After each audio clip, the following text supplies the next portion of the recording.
Lorsque la France est libérée en juin 1944, le paysage politique se voit grandement remanié. Les partis traditionnels de l'entre-deux-guerres, l'Alliance démocratique, la Fédération républicaine ou encore le Parti radical, sortent grandement affaiblis du conflit, jugés responsables de la débâcle et des pleins pouvoirs au maréchal Pétain. Mais deux partis de gauche sortent renforcés, la SFIO, qui deviendra le Parti socialiste, et le Parti communiste français. S'étant illustrés dans la résistance, les deux partis sont au lendemain de l'occupation les principales forces du pays, remportant les élections constituantes d'octobre 1945. C'est donc une chambre rouge qui écrira la constitution de la 4ème République, mettant de côté De Gaulle, opposé au retour d'un régime parlementaire. Afin d'éviter que la France ne devienne un État socialiste, la droite a désespérément besoin d'unité et d'une vision claire. Mais qui peut mener cette reconstruction ? En 1945, plusieurs soutiens du général de Gaulle rejoignent le MRP, un parti démocrate chrétien créé par Georges Bidault en 1944 afin d'unir les anciens résistants non socialistes. Mais le 16 juin 1946, le discours de Bayeux, où le général de Gaulle présente sa vision présidentielle de la République, divise les troupes. Le MRP ne sera pas la maison commune des gaullistes. L'initiative viendra finalement du général en personne. Il annonce à Strasbourg, le 7 avril 1947, la création d'un nouveau parti, le Rassemblement du peuple français. De Gaulle a pour projet de réunir tous les Français qui le souhaitent dans un grand parti populaire dont l'adhésion est ouverte à tous sauf aux encartés communistes et aux vichistes. Plusieurs grandes figures vont rejoindre le mouvement de Gaulle, comme l'académicien Jacques Soustel ou l'écrivain et résistant André Malraux. Les ralliements au RPF iront de la droite maurassienne aux radicaux de gauche. En une année, le parti atteint le demi-million d'adhérents, faisant de lui le second parti de France derrière le Parti communiste. Cette ferveur populaire autour du gaullisme est comparable à celle qui animait le Parti social français du colonel Delarocque, atteignant plus d'1 million d'adhérents en 1937. Le parti réunit alors les classes moyennes, à savoir les commerçants, artisans et employés, et fait rare, il attire également nombre de femmes, qui constituent près d'un quart des effectifs. Cette ferveur autour du RPF va rapidement se concrétiser dans les urnes, avec une importante victoire aux élections municipales de 1947, où le parti prend des villes comme Paris, Marseille, Lille ou encore Bordeaux. Malgré ce très bon résultat, le PCF reste très haut, obtenant 30% des villes de plus de 9000 habitants, contre 38% pour le RPF. Pour contrer la dynamique du Parti communiste, De Gaulle va introduire pour la première fois, lors de son discours de Saint-Étienne en novembre 1947, l'idée de participation, c'est-à-dire la redistribution d'une part des bénéfices d'une entreprise aux salariés. Mais la dynamique du RPF va connaître un coup de mou. Premièrement, la bonne gestion des événements sociaux de 1947 par le gouvernement centriste de la Troisième Force va montrer qu'ils peuvent contenir les communistes sans l'aide des gaullistes. Deuxièmement, le gouvernement va censurer le général, du fait de son opposition au régime de la 4ème République. Pour y remédier, De Gaulle et ses lieutenants se déplacent massivement sur le territoire, ce qui provoque souvent des affrontements avec les communistes. Parallèlement à la lutte parlementaire, le RPF se dote d'un syndicat ouvrier, l'Action ouvrière, visant à proposer une alternative à la lutte des classes dans le monde ouvrier. Fin 1948, le syndicat compte plus de 140 000 adhérents, notamment des ouvriers, cadres et contremaîtres. Mais malgré la violence et la censure, le RPF s'en sort toujours aussi bien électoralement, avec une belle victoire lors des élections cantonales de 1949, qui donne au parti gaulliste 389 sièges, devançant de 110 sièges la SFIO et de 279 sièges le MRP. 2 ans plus tard, lors des législatives de 1951, le RPF bute à 121 députés contre 390 pour le bloc central. Bien qu'ayant une bonne dynamique, le parti est freiné par la loi des apparentements, une loi électorale mise en place par le gouvernement Troisième Force se résumant ainsi. Dans une circonscription électorale, si plusieurs listes décident de s'apparenter, elles cumulent leur score en cas d'absence de majorité absolue. C'est-à-dire que si l'ensemble des listes apparentées obtiennent au total plus d'élus que la liste unique la plus importante, ces dernières se partagent les sièges, n'en laissant aucun pour la liste pourtant arrivée en tête. C'est ainsi que dans de nombreuses circonscriptions, le RPF ou le PCF n'obtiennent aucun siège alors qu'ils sont arrivés en tête. Cette politique de barrage républicain va isoler le RPF, ce qui va créer de nombreux désaccords internes. Jacques Soustel, l'un des premiers à avoir rejoint le parti, est pressenti pour prendre la présidence du Conseil, alors que le gouvernement est en crise. Mais il doit finalement renoncer face au refus de De Gaulle. Ces tensions culminent lorsqu'en mars 1952, 27 députés du RPF votent l'investiture du gouvernement Pinet, malgré la consigne inverse donnée par le général. Ces derniers sont exclus et seront suivis par 45 députés qui quittent le parti en juillet de la même année. Le RPF se retrouve alors avec 49 députés, une vraie catastrophe. Les députés dissidents forment l'Action républicaine et sociale, un parti éphémère qui n'existe que de 1952 à 1954. La mauvaise santé du parti se confirme lors des municipales de 1953, où le RPF fait moitié moins de voix qu'en 1947 et perd plusieurs villes importantes, notamment Marseille. Face à ce nouvel échec, De Gaulle tente de limiter la fracture interne en rendant leur liberté parlementaire aux députés, en vain. Le parti est finalement mis en sommeil en 1955, remplacé d'un côté par les opposants au général au sein de l'ARS, et de l'autre les soutiens au général au sein des Républicains sociaux, un groupe parlementaire du RPF devenu un parti. La chute du parti marque le début de la traversée du désert pour Charles de Gaulle, mais un événement va pousser la France au bord de la guerre civile, nécessitant le retour de son sauveur, la guerre d'Algérie. Au lendemain de la guerre, la France détruite doit laisser partir ses colonies. Indochine, Centrafrique ou encore Madagascar, l'ancien empire colonial s'effondre, souvent pacifiquement, mais aussi violemment. C'est le cas de l'Algérie, colonie la plus proche du territoire, qui se lève elle aussi contre le colonisateur. En 1954, une série d'attentats orchestrés par le Front de Libération Nationale ouvre les hostilités, faisant 8 morts. La France accentue alors sa présence sur le territoire, déployant son armée dans les 3 départements d'Alger, Oran et Constantine. Le conflit dérape rapidement lorsque les populations autochtones et européennes commencent à se massacrer, comme lors des massacres d'août 1955, où plus de 200 Européens sont massacrés par les indépendantistes. Afin d'éviter la guerre civile et le massacre de tous les Européens d'Algérie, la France engage 400 000 militaires sur le territoire. Le conflit reçoit alors un accueil mitigé de la population métropolitaine. Le déroulement du service militaire en Algérie choque de nombreux Français, de nombreuses figures de gauche comme Sartre ou Simone de Beauvoir soutiennent sans condition le FLN, et les nombreux cas de massacres et de torture des deux côtés salissent le conflit. À la tête de l'État, la gestion du conflit est impossible. Les gouvernements Mendes France, Ford II, Mollet, Bourges-Monouri et Gaillard se succèdent sans parvenir à trouver une issue au conflit. Après la chute du gouvernement Gaillard, aucun des politiques choisis par le président de la République René Coty ne parvient à former de gouvernement. Voyant l'instabilité du gouvernement et la paralysie totale de l'État, le groupe des 7 prépare le 12 mai 1958 un plan pour que De Gaulle reprenne les rênes du pays. C'est le putsch d'Alger. Le lendemain, le plan est exécuté. La grève générale est déclarée à Alger et les troupes putschistes, menées par le leader étudiant Pierre Lagaillarde, prennent le bâtiment du gouvernement général, siège de l'autorité parisienne en Algérie. Un comité de salut public est décrété, présidé par le général Massu, allié de longue date du général. Le général Raoul Salan, nommé par Gaillard pour rétablir l'ordre en Algérie, se joint aux putschistes et appelle lui aussi au retour de De Gaulle.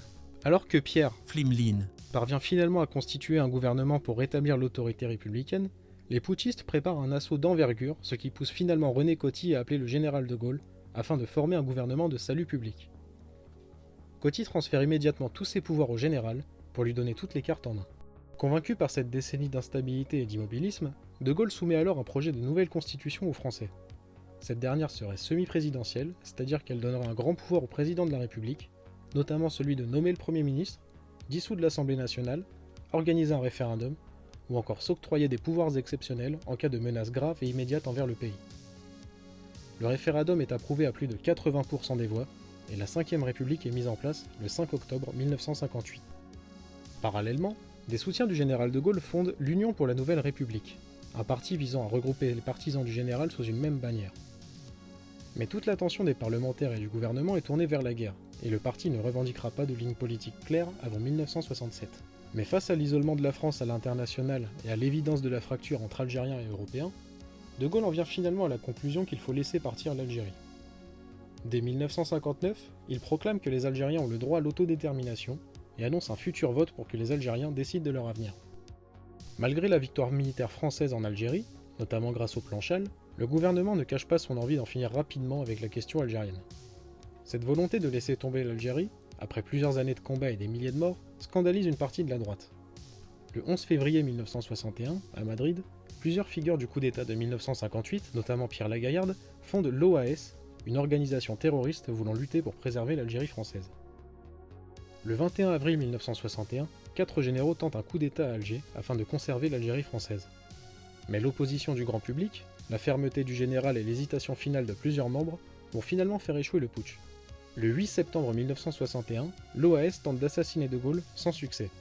Ces événements marquent une fracture dans le camp national, entre les gaullistes et les pro-Algérie française, qui qualifient De Gaulle de traître. Finalement, le 18 mars 1962, les accords d'Évian sont signés et l'Algérie obtient son indépendance. Mais malgré les accords, la violence continue en Algérie, notamment envers les Pieds-Noirs et les Harkis, massacrés par le FLN. Les opposants au général dénoncent un abandon des Français d'Algérie, ce qui renforce la haine du parti de la droite envers De Gaulle. En 1964, plusieurs de ces opposants au général fondent Occident, un mouvement au début néofasciste, puis se revendiquant du nationalisme révolutionnaire. Le mouvement comptera près d'un millier d'adhérents et n'aura pas une grande importance politique hors du milieu étudiant, contrairement à ses successeurs. Du côté de l'UNR, le mouvement tente de se rajeunir avec notamment la création de l'Union des jeunes pour le progrès, une organisation de jeunesse à l'initiative de Georges Pompidou. La fin de la guerre d'Algérie et la solidification de la Ve République justifient un changement de nom. L'Union pour la Nouvelle République devient l'UDR, l'Union des démocrates pour la République. Ces changements de nom et d'image interviennent surtout dans un contexte particulier. L'absence de colonne vertébrale idéologique à l'UDR, causée notamment par l'urgence de la question algérienne et la composition hétéroclite des députés, n'a pas permis au général d'appliquer les ambitions sociales du RPF. De nombreuses usines ferment, des centaines de milliers de Français sont au chômage, et 2 millions de personnes vivent avec un salaire inférieur à 500 francs par mois, soit environ 900 euros. Ces tensions sociales, liées à l'arrivée des boomers et à la popularité du communisme, créent un cocktail explosif. Ce sont les événements de mai 68. Fin mars de la même année, la faculté de Nanterre est en ébullition. Une centaine d'étudiants, majoritairement trotskistes et maoïstes, prennent d'assaut la tour administrative de Nanterre. Le but ? Obtenir la libération des militants anti-impérialistes opposés à la guerre du Vietnam. Après une opposition de plusieurs jours avec la direction de l'université, les agités décident d'exporter le mouvement à la Sorbonne sans grand succès. Au sein du mouvement étudiant, l'aile droite de l'UNEF, qui était encore une fédération apartisane à l'époque, Jean-Marie Le Pen en ayant même été un cadre, est mise à la porte. Les tensions éclatent entre les étudiants rouges et nationalistes. Le mouvement commence à s'exporter dans différentes facultés, notamment à Toulouse, où l'attaque d'une réunion dans un amphithéâtre le 25 avril donne une visibilité nationale au mouvement. Tout s'accélère quand le vendredi 3 mai, au cours d'une réunion des agités dans la cour de la Sorbonne, une rumeur d'attaque par Occident pousse les étudiants d'extrême gauche à s'armer. Pour éviter que la situation ne s'envenime, le recteur de l'Académie de Paris fait intervenir la police, qui arrête plusieurs militants. En conséquence, des affrontements ont lieu le soir même entre les forces de l'ordre et les étudiants rouges, c'est le début de mai 68. Le mouvement est au début considéré comme bourgeois et puéril par les partis d'extrême gauche et les syndicats qui ne veulent pas s'y mêler. Mais au sein de la communauté étudiante, le mouvement prend de l'ampleur. Dans tout le pays, les étudiants se rassemblent et manifestent. Le 10 mai, entre 10 000 et 20 000 lycéens et étudiants occupent le quartier latin et dressent des barricades. La violente répression policière qui ensuit crée de la sympathie dans l'opinion publique. Le Premier ministre Pompidou tentera d'apaiser la situation en réouvrant les universités, en vain. Finalement, le 12 mai, les syndicats ouvriers se joignent aux étudiants, appelant à la grève générale. Ce qui était un mouvement étudiant contre l'impérialisme américain est devenu un grand mouvement social contre le général de Gaulle, avec de nombreuses affiches et de nombreux slogans qualifiant le président de fasciste. Le lendemain, près d'un demi-million de manifestants, étudiants comme ouvriers, marchent dans Paris. Du 14 au 16 mai, la grève générale s'organise et avec elle des conseils ouvriers, inquiétant les autorités. La possibilité d'un coup de force de l'extrême gauche est sérieusement envisagée par certains mouvements nationalistes, comme l'Action française ou Occident, qui se rapprochent alors des gaullistes pour organiser une potentielle riposte. Du côté du gouvernement, Pompidou doit gérer l'affaire seul, De Gaulle étant bien loin des préoccupations étudiantes. Le Premier ministre missionne Jacques Chirac pour négocier secrètement avec les responsables syndicaux, seule réelle menace du mouvement. Cela aboutit aux accords de Grenelle, le 27 mai, qui promettent des avancées sociales inédites depuis la libération. Mais ces accords n'enterrent pas complètement les événements de mai 68, l'idée de grand soir étant encore présente chez de nombreux ouvriers. De Gaulle disparaît alors plusieurs heures, allant voir le général Massu à Baden-Baden. Revenant le 30 mai à midi, De Gaulle annonce la dissolution de l'Assemblée nationale, tout en rappelant fermement que ni lui, ni Pompidou ne quitteront leur poste. En parallèle des annonces, dans l'après-midi, une manifestation des pro-De Gaulle menée par André Malraux et Michel Debré réunit près d'1 million de personnes. Ce coup de force politique permet à De Gaulle de rassembler sa base autour de lui, tout en fracturant le camp gréviste. Les responsables syndicaux appellent à cesser la lutte, mais pas la base, qui finit réprimée par les CRS.